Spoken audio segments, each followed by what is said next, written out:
Hi everybody, and welcome to week 13. We are in the home stretch, and this week we're going to continue our focus on writing. This week we're going to look at mechanics. So content, as you learned last week, is important because if your message is poor, nobody's going to care what you have to say. However, you have to pay attention to mechanics, or the basics of how you put your words and sentences together and which words you choose, because even the best messages can be lost if something is written poorly. So to that end, this week we are going to look at the basics of constructing a media release, which admittedly requires combining both content and mechanics, but specifically I want you to focus on how to write a strong lead. So the lead, as you'll get from your reading in the lesson, is that first sentence that really captures an editor's or a journalist's attention. So it's the who, what, when, where, why, and how. It has to be basic, concise, and well written. And by basic I mean simple, not overly wordy, not flowery, just straight to the point. And so again, you'll get that from your reading as well as the lesson, and you can always feel free to follow up with me if you have any questions. To that end, for media releases, I also recommend that you just visit PR Newswire or some of your favorite organizations and look at the different ways that they write leads and that they construct their media releases, and then adapt that style that you like best to the writing of your own media release for this week's activity. Again, you're not writing an article, you're writing a media release, and that's a mistake that I see commonly made in this assignment.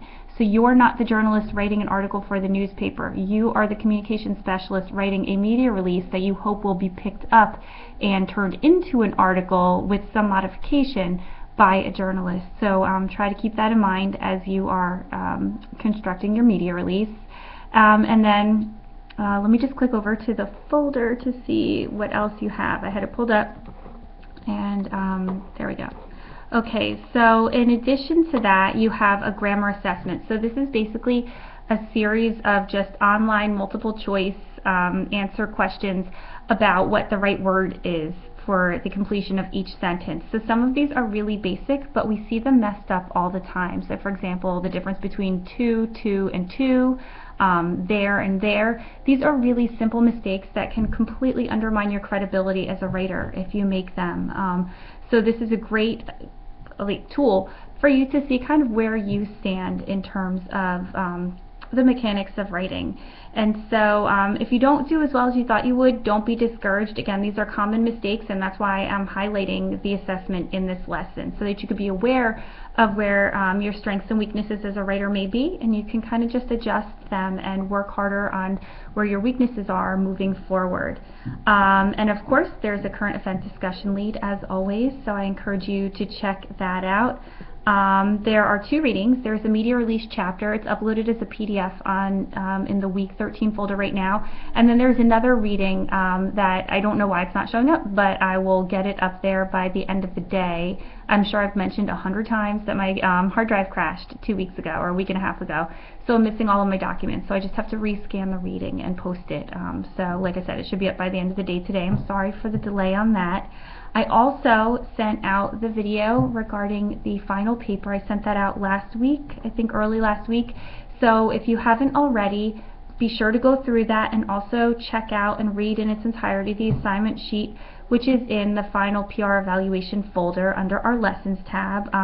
Feel free to reach out to me with any questions. I am happy to accept and comment on drafts up until, I would say, maybe like 4 or 5 days before the paper is due. After that, you can send it to me and I'll do my best, but I can't promise you I'll get you back a full draft with comments before the paper would be due.